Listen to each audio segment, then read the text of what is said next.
Good afternoon, adult educators, and welcome to Webinar Wednesday. My name is Debbie Berkfold. I'm the manager of accommodations for Pearson VUE and the GED testing service, and I am honored to be here with you today to present an accommodation update. So first, a couple housekeeping things. This session is being recorded, and it will be posted within 48 hours. If you have questions during the presentation, please enter them in the Q&A option, and I will do my very best to answer them as we go along. If I don't get to all of the questions, I will find a way to get answers back to you at the end of the session. So here we go. So our agenda today, we're going to have an overview. We're going to talk about testing accommodations. We're going to talk about documentation for accommodation requests, and then some helping strategies and questions. And so first, when I see people face-to-face and I do presentations, I ask questions about, are you teachers? Are you parents? And then one question I always ask is, are you advocates? And a couple of people will raise their hand, and then that's where I say, no, no, no. We're all advocates. I'm an advocate for adult education students, and you all are advocates. So when we go through this today, we'll be doing it thinking about how can we help? And that's what my team and I do every day. How can we help students gain access to their test?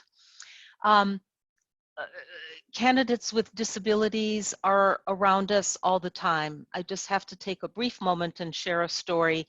I've been traveling a lot lately, and so I had to call the Marriott company to figure out some problems with some hotel reservations. And it took a little while, so as often happens, the lady on the other end of the line and I started chit-chatting a little bit. And to make a long story short, it ended up that she is visually impaired. She's actually totally blind.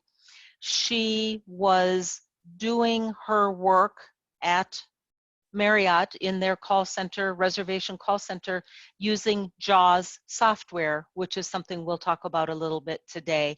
And so it was just really neat. She shared her story with me, and I shared with her that I'm an advocate for people with disabling conditions and the kind of work that I do. And so you just never know when those opportunities might come up. So it was just a really neat thing. Okay, so here we go.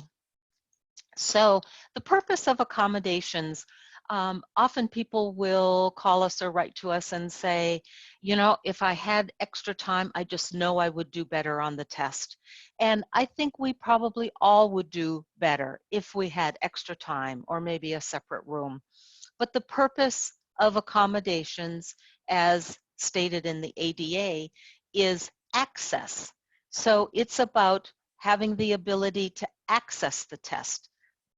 It is not a guarantee of a better score or being able to finish the test. It's about access. Accommodation requests are considered on a case-by-case basis. I often have people write to me and say, well, I have dyslexia, so does that mean I'll get a reader? Well, the answer is maybe. You will get a reader, but send in your documentation and let us take a look at what your disabling condition, how it's written by your doctor, the recommendations from your doctor or certifying professional.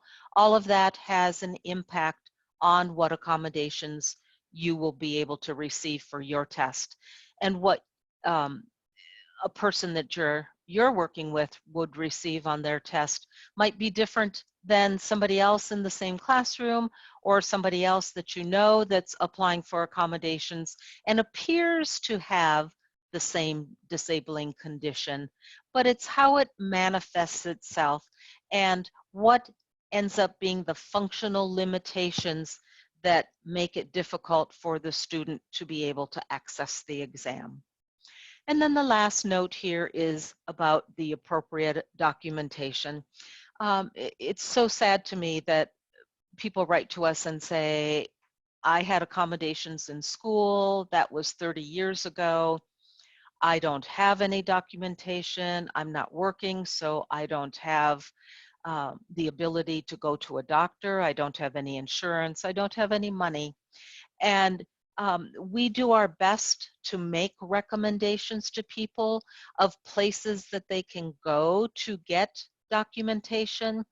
For example, we suggest people try and get some funding from a service organization to be able to get some testing. We have a list of lower cost testing clinics on our website, and we'll talk about that again in a little while. Those are some places people can go, but there does have to be documentation. If someone just sends in an application form and says, well, I know I can't read very well, so can you please give me extra time? As much as we would like to do that, unfortunately, we can't. We have to have documentation of that reading disability.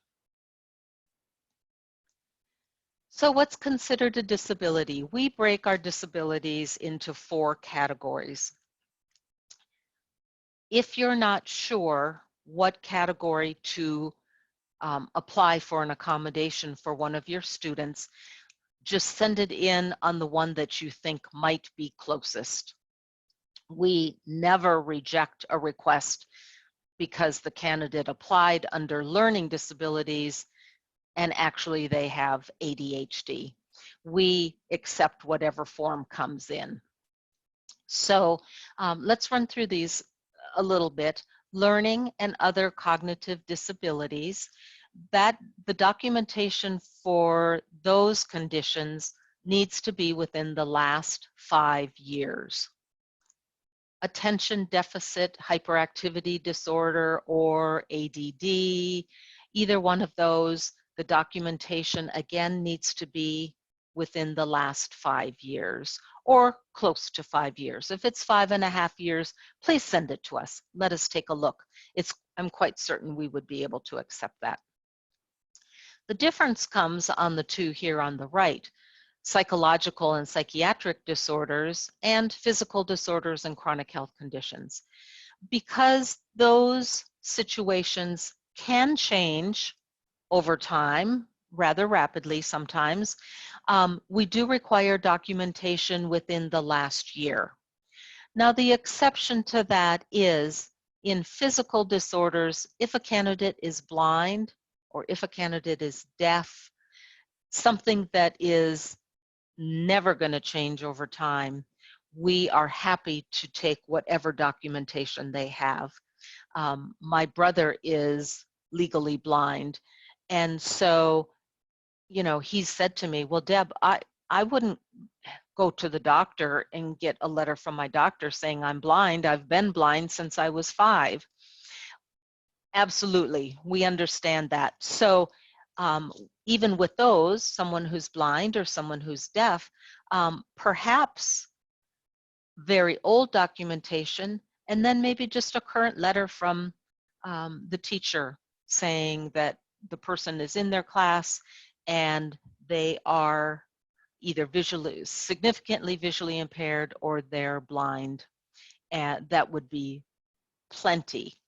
The psychological and psychiatric disorders, we want to make sure that candidates are healthy when they test, and so it's important to know the psychological and psychiatric, you know, an update of those disorders, just to ensure we're giving the candidate the accommodations that they need to be able for them to be safe and for others to be safe in the testing room. So those, again, we ask that the documentation be within the last year. So then, what is not considered a disability? And a couple I'll call out of this list. ESL, and I know that all of the participants today, you're in sunny Florida. I was there last week. It was beautiful in Orlando, let me tell you. ESL is not considered a disabling condition under the ADA. So Don't stop there though, because it is possible that in addition to English being a second language, they might have some other underlying disabling condition. So the fact that they speak English as a second language isn't a disabling condition that they're going to be able to get accommodations for, but they might have ESL and ADHD, or ESL and a learning disability. And we can help you figure out what to do with something like that. And the other one we see a lot is test anxiety. I'm the first one to admit, if I have to take a high stakes exam, I get anxious.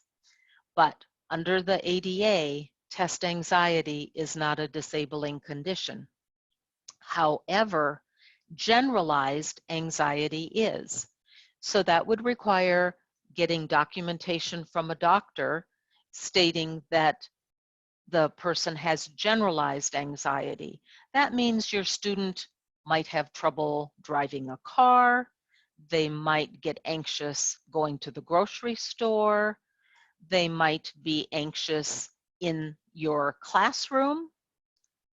And if a doctor can diagnose it as generalized anxiety, there we go. We have a disabling condition that we can apply accommodations to.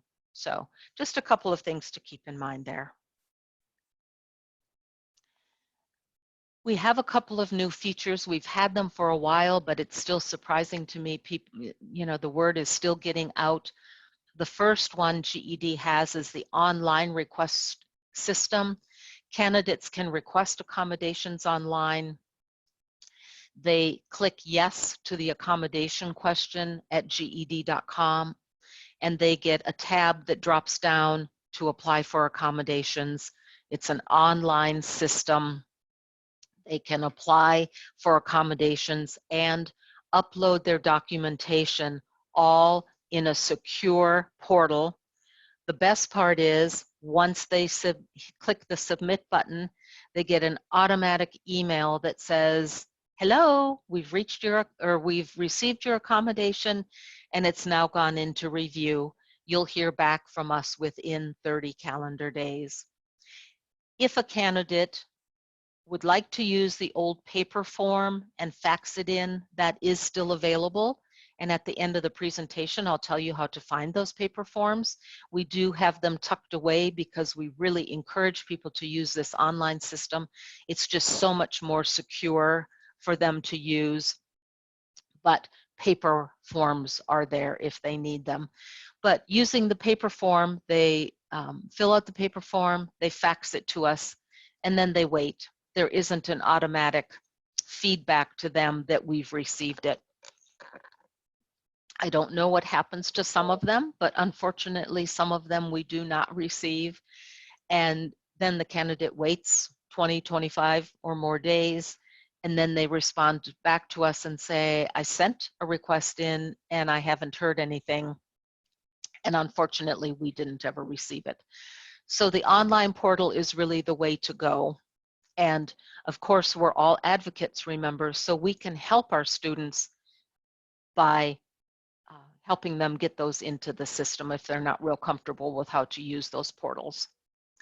And then web scheduling is the other really cool thing that's new.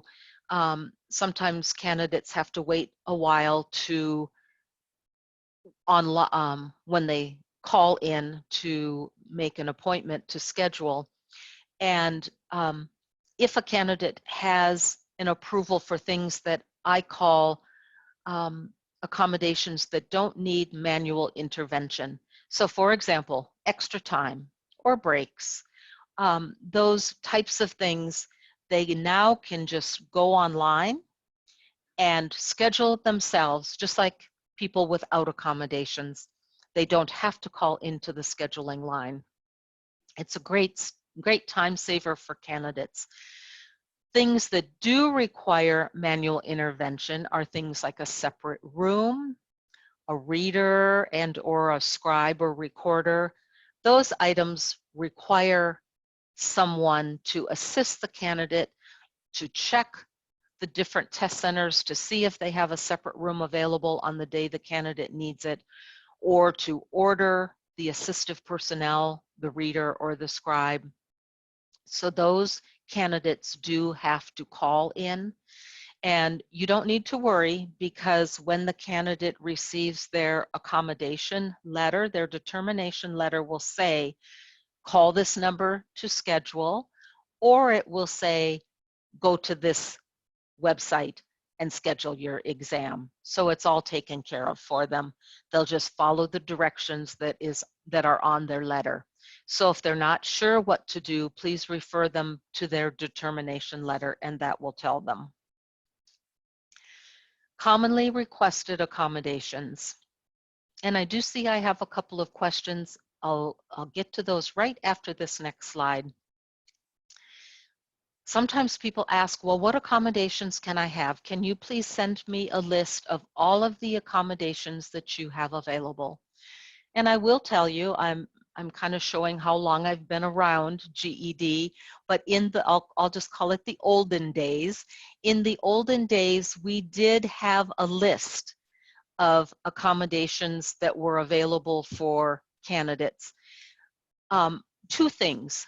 One thing that would happen is many candidates would just check all the boxes, even though they didn't need all of those things. Oh, well, I didn't need a separate room, or I didn't want a reader.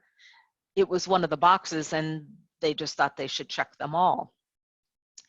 The other thing that has happened, and I think it's sort of happened over time, candidates' accommodation requests have become more and more complex.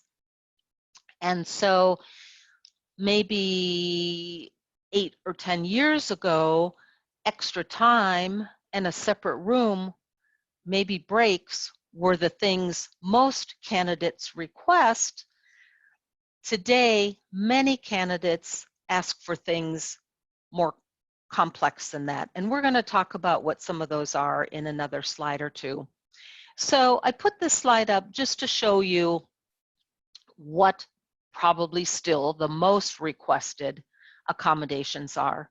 On the GED test, extra time can be 25%, 50%, or 100% additional time.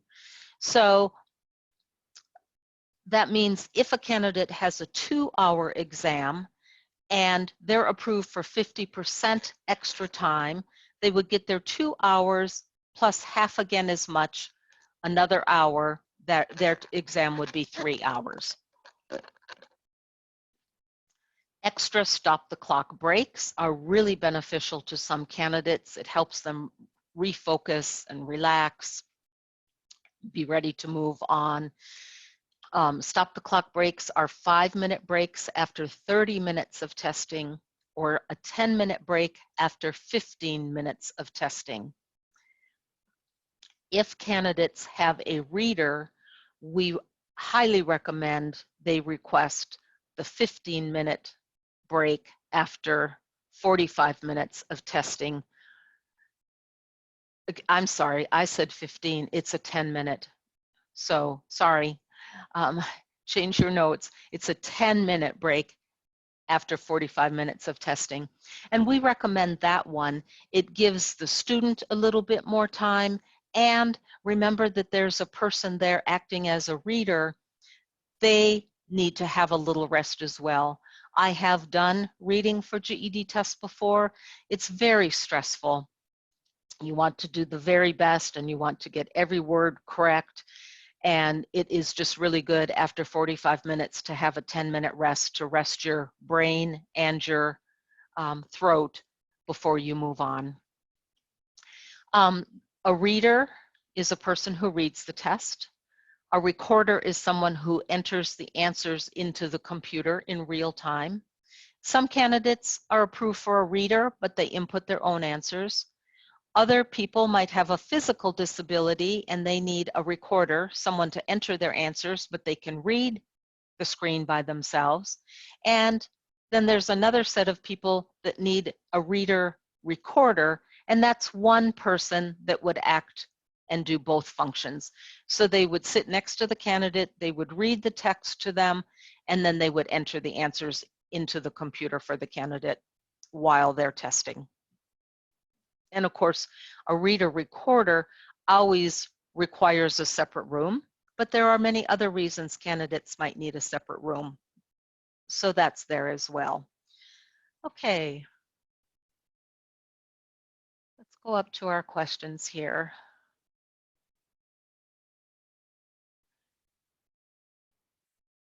Okay, so question from Beth. Why do the GED Ready test accommodations not align with the universal accommodation, universal GED accommodations, the on-screen color combination, text sizing, and text and highlighting?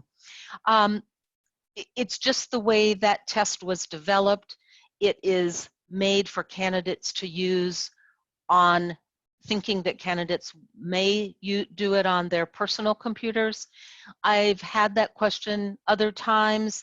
I've elevated that to GED. Is it possible to change that? And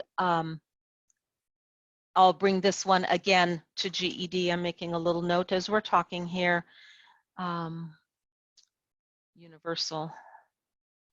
And I will ask them again. So thanks, Beth.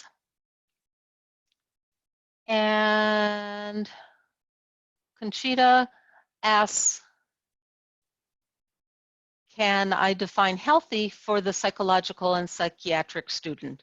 So while I say that, what I mean is we want to just ensure that the candidate is able to sit in a testing room and take a test, whether it be in one of our separate rooms or in the main room, and not be of harm to themselves or other.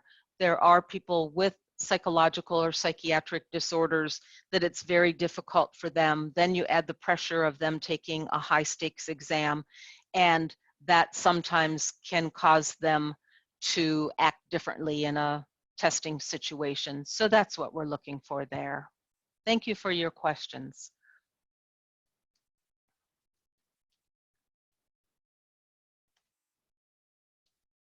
Okay, so how about this? Universal access features right here.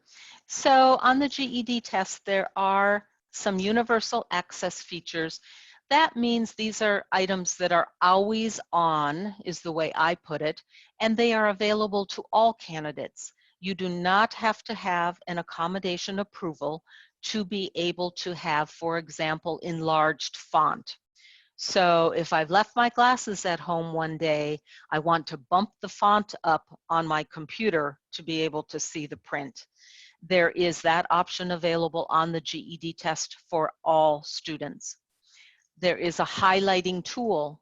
Some of the passages can get a little bit long for people, and there is a highlighter on the computer that is available to everyone.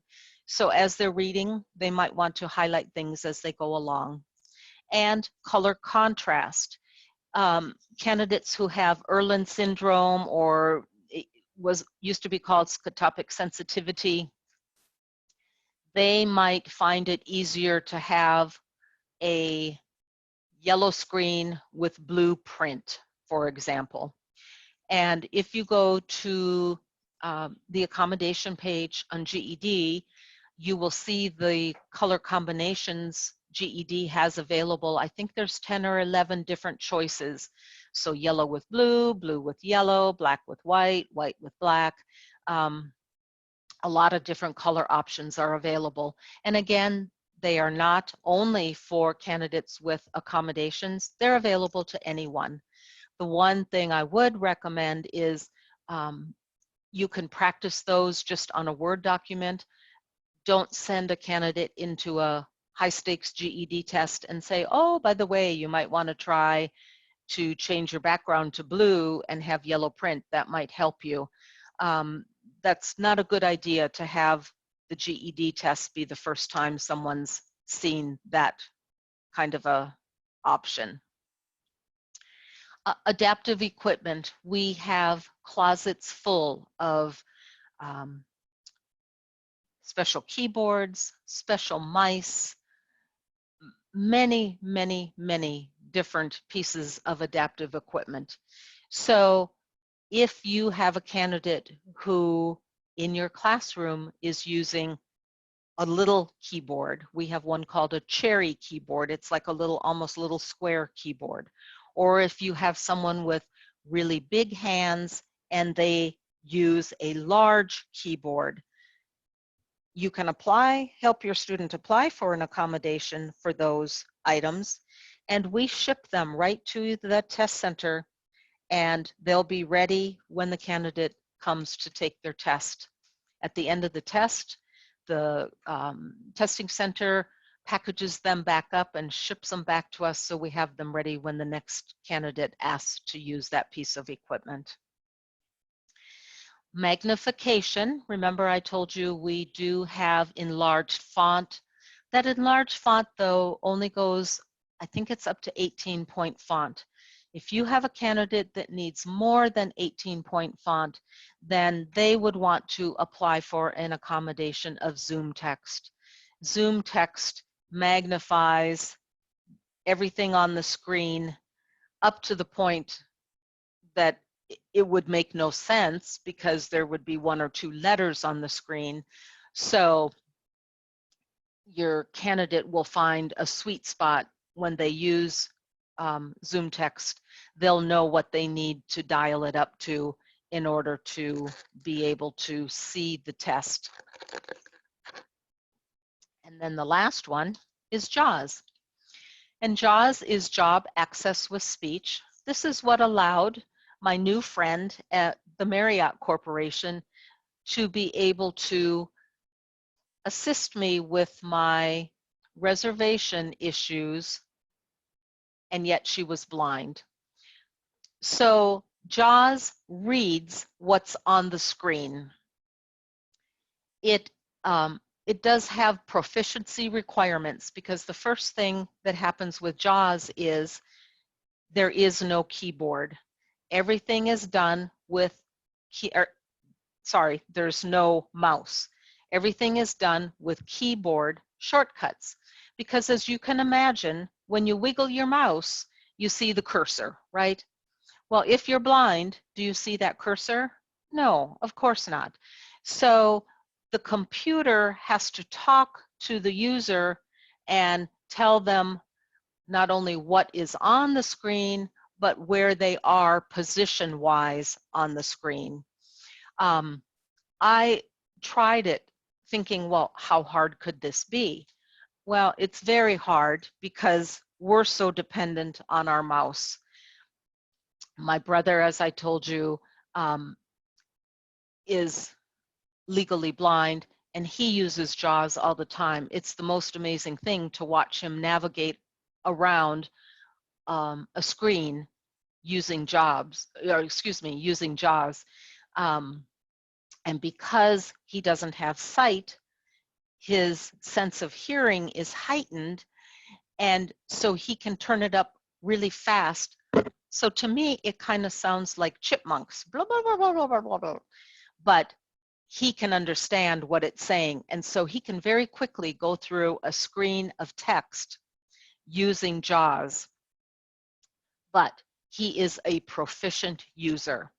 So if you have candidates that are significantly visually impaired or blind, and they say to you, you know, at home I use JAWS all the time, this would be perfect for them. And we've worked really hard to make some enhancements to our JAWS version of the GED test.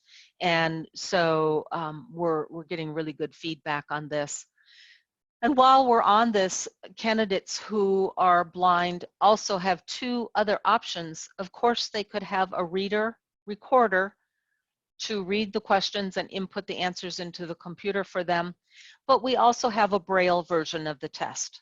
Now, my brother does not read Braille, so that wouldn't be an option for him. But there are a lot of people that have learned Braille, and then it's the perfect option for them. They would receive the Braille test. They would have someone sitting next to them that would enter the answers into the computer in real time, and they would get their score report just like everybody else. So there are good options available for those candidates.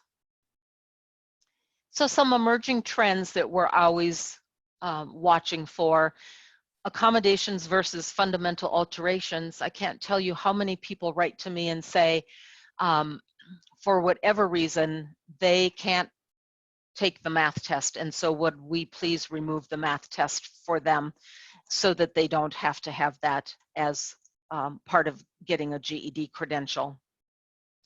Other candidates say, when I was in school, my IEP said I had a reduced number of answer choices, or sometimes a reduced number of questions. So I'd like one of those tests with only half the number of questions. And so I always have to write back to them and say, everyone takes the same GED exam. We're here to assist you with modifications that will help you with that test, but everyone has to take the same version. The next is accommodations versus security. It's an interesting high-tech world we live in. Aren't we just so lucky? Candidates have Bluetooth capability for their hearing aids, and they have Bluetooth capability for their blood sugar monitoring. But guess what? They use their cell phone to communicate with these devices. Well, as you can imagine, a cell phone in a testing center is problematic.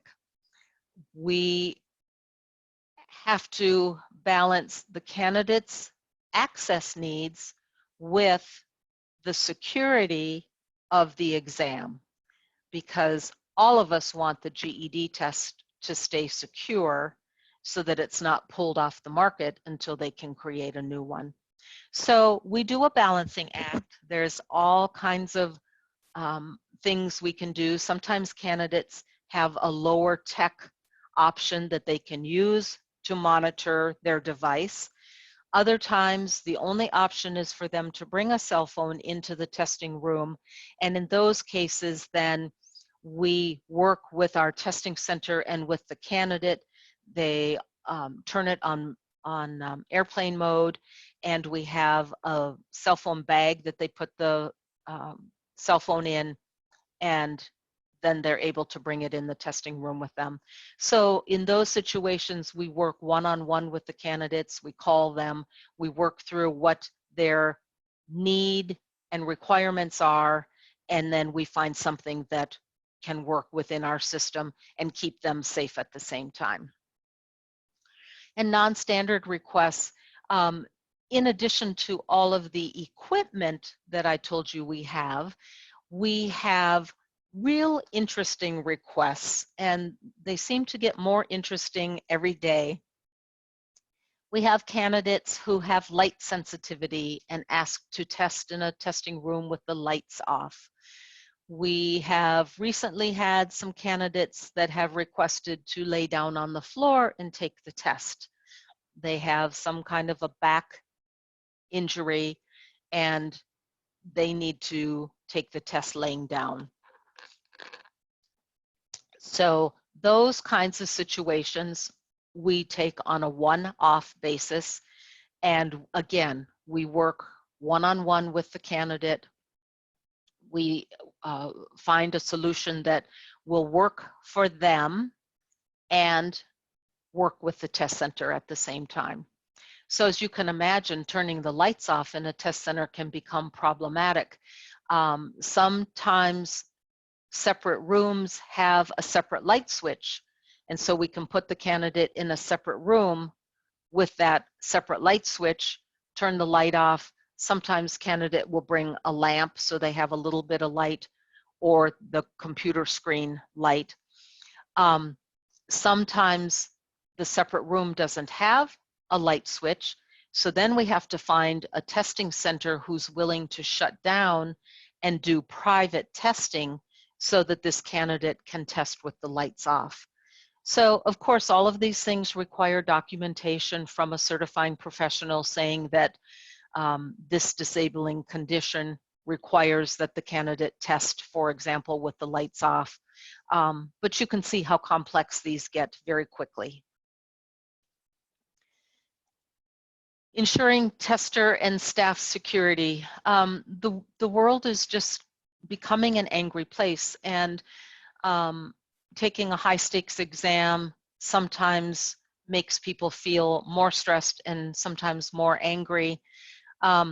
Please be assured that we take candidate misbehavior very seriously, and we deal with those situations. Test centers are empowered to call the police if they need to, if there's a situation they're not comfortable with, and those things are managed quietly and carefully as to not disturb or harm other students in the testing center.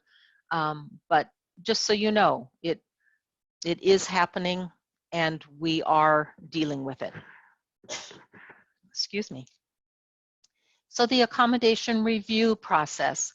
I have a team of 10 people who at some point or another are involved in the review process. We have documentation guidelines on our website. We update them every year to make sure that new trends or new policies, new laws that come into effect are reflected in our documentation guidelines.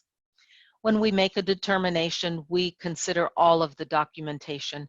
We don't just look at the first page and see it says dyslexia and we say, oh, okay, dyslexia, this candidate will get these 3 items.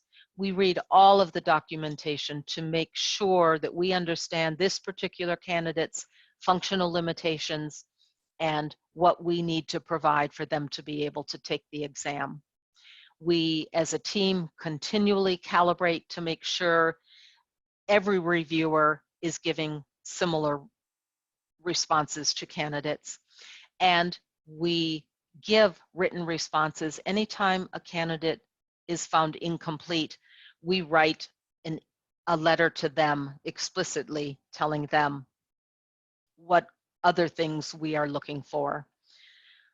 So when candidates get a determination letter, it will either be that they are approved or partially approved, that they are found incomplete, which means likely we need more documentation. So at that point, we still cannot make a determination. And the other category is denied. We deny a very, very small percentage of candidates, like maybe 2%. The rest are either found approved or partially approved or incomplete. So things to include in an application: a complete application form. And the next line says advocates. On the application form, there is a place that candidates can place the name and phone number of people that we have permission to talk to.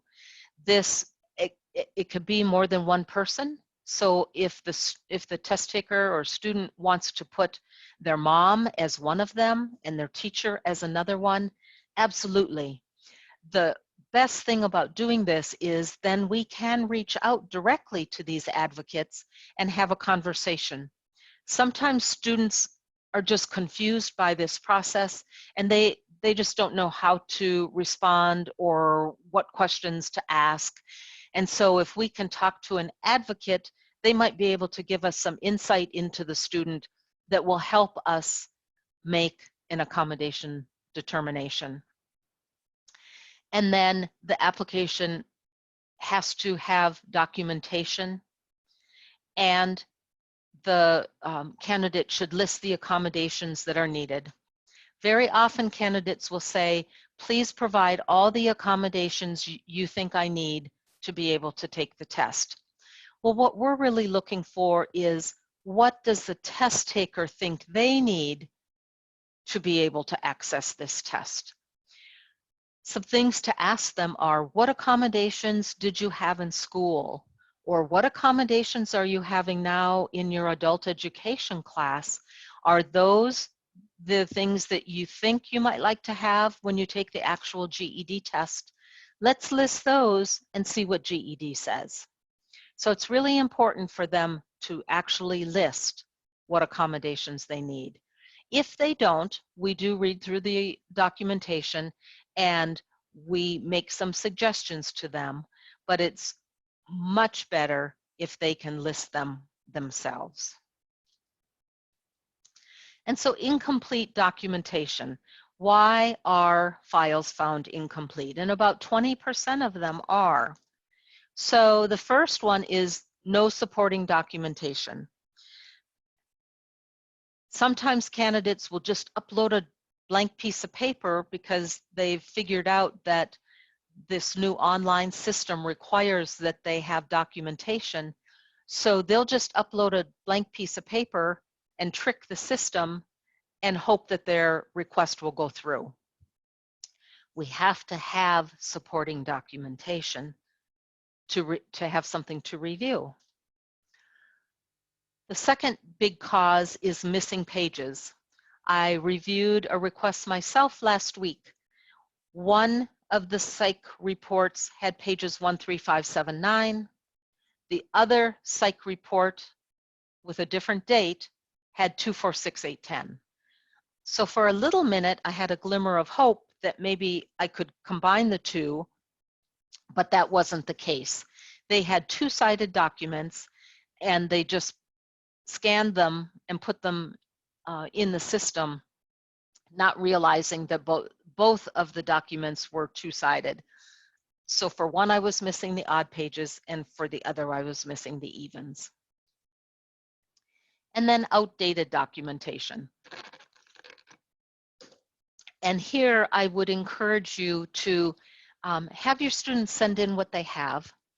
And if you are the teacher or you're working with a teacher, if the documentation is a little bit outside of our documentation guidelines, a year or two, a letter from the teacher saying that you've been working with this student in class and you're finding the same disabling conditions are occurring in the classroom as were documented 6 years ago, please write that up and send it in. It is likely that will be enough information for us to be able to make an approval. So please don't think just because it's over 5 years that we're going to find it outdated. Send it in, let us take a look. My reviewers will get back to the student. So here we go, the most important slide. How can you help your student? There is a list of comfort aids, and at the end of the presentation, you'll see the link to that. Comfort aids are items that candidates can bring into the testing room that do not require an accommodation. So again, anybody can bring them in. So for example, you have a student that's getting ready to test next Monday. They come to class tomorrow and they say, oh, Mrs. B, I broke my leg yesterday. How am I going to test? I need to prop my leg up. Well, now you'll know. You can go to the comfort aid list and a small stool is listed as a comfort aid so the candidate can bring it in to the testing room. It will just be looked at by the test center staff and they'll be able to use it during their test to prop their foot up. We have a list of lower cost testing clinics also on our website. You'll get that link in a little bit. That can be helpful for students if they live in the right place. They might be able to get help with a lower cost testing clinic to get some psychological, psychiatric testing done, learning disability testing done, so some IQ and achievement testing. Assist with paperwork. Remember, we are all advocates. You certainly can help your students or empower your teachers to help your students with their paperwork. Help them figure out what doctor they, encourage them. You need to go to your doctor, you need to talk to them about getting paperwork. Or maybe if they're still in a school setting, maybe there's a school psychologist that can do some testing for them. and encourage starting the process early. Accommodation approvals are valid for a whole year, and once that approval has expired, the extension process is very simple to do. So, you know, don't tell the candidate, oh, you need to wait until closer to when you're ready to test. Go ahead and start the process. That way, if something is incomplete, they'll have plenty of time to get the other documentation that they need. So I would say there's no such thing as starting too early. Here's just some examples of unacceptable evaluators, and it's really interesting. We get these a lot. A pastoral counselor will write and say that the person from their parish has a learning disability and so should have extra time on a test.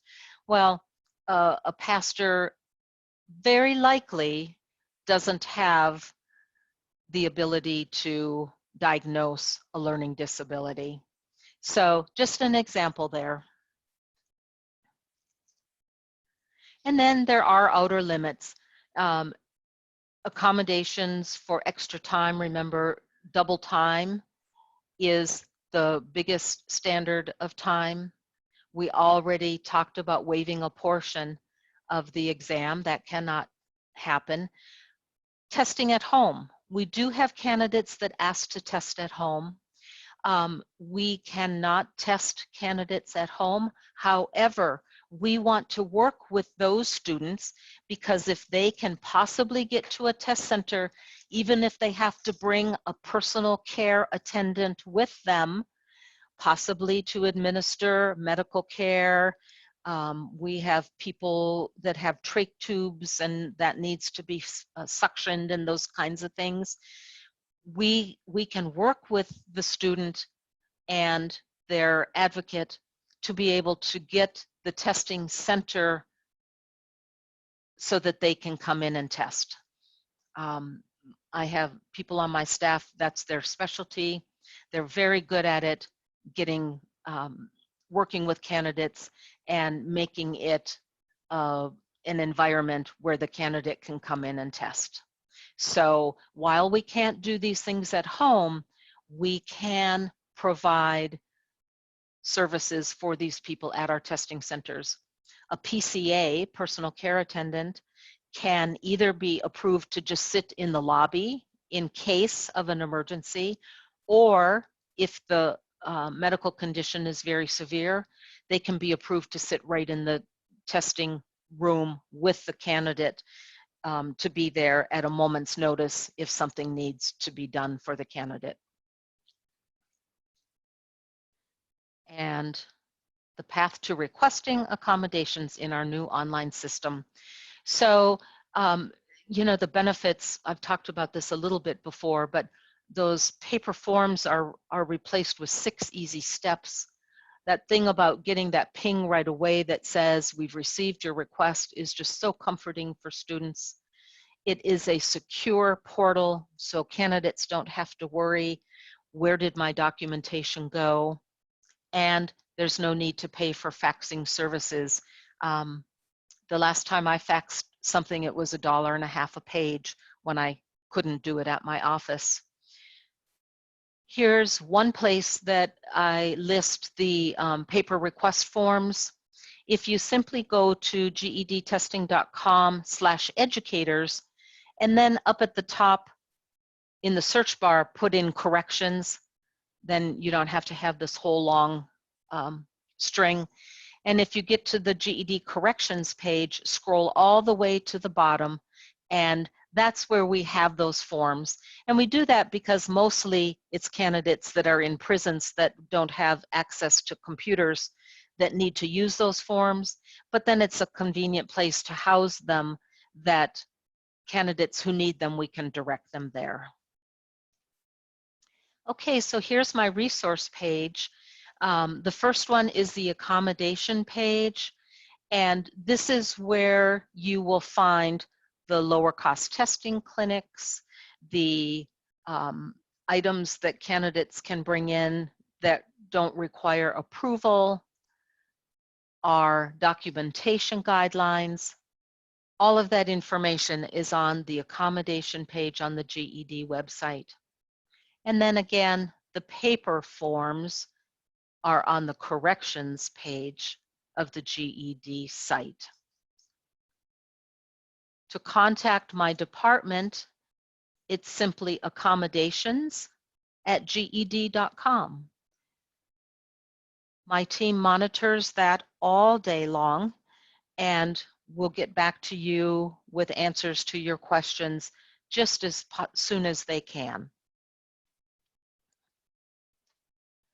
Okay, so I'm going to open it up if there's other questions, and while I do that, I have my information here. Oh, I don't have any other questions up here yet. If you have any questions, please let me know. And I do put my email address here just because you've come to this session. You might have a question about the session today that you're not comfortable asking on the screen. Email me and ask me. Or a couple of months from now, you might have a situation come up and you think, I heard that session from Debbie and I know she talked something about this. I'd love to hear from you. Pop me an email and ask me your question. That is not a problem. Please know I don't have the bandwidth to answer every single question from everyone globally, but because you've come to my session today, I'm happy to hear from you. Just don't share this with all your friends and neighbors. Ask them to email us at accommodations@ged.com. And then I've listed a help desk line. I don't know about you, but sometimes I just want to talk to a person. And so if there's something that you just rather talk to a person than email the box, here's the number to do it, 952-681-4907. And I would be, or my team would be happy to help you. If you want to actually reach out and speak to me, call this help desk line and say you were in a session with Debbie and could you speak with her? I'm in and out a lot, so if they say, let me take your name and number and she'll get back to you, it's truly that I'm just not available, but I promise you I will call you back. Okay, so I don't see any other questions. Joseph has put up a feedback form for you. If you would just take the next 30 seconds and answer the questions that are on your screen, we all would greatly appreciate hearing from you. This will be on for about 30 seconds, and then we'll end the session.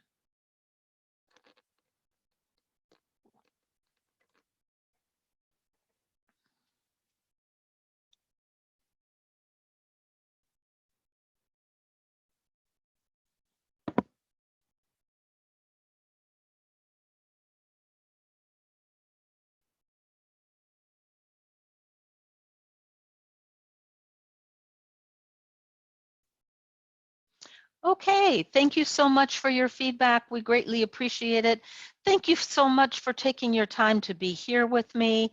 I thoroughly enjoy being with like-minded individuals. We all have a common goal, and that's helping our students achieve a GED credential and then move on to whatever else it is that they're going to do in their life so that they can make a self or a family sustaining wage and move forward.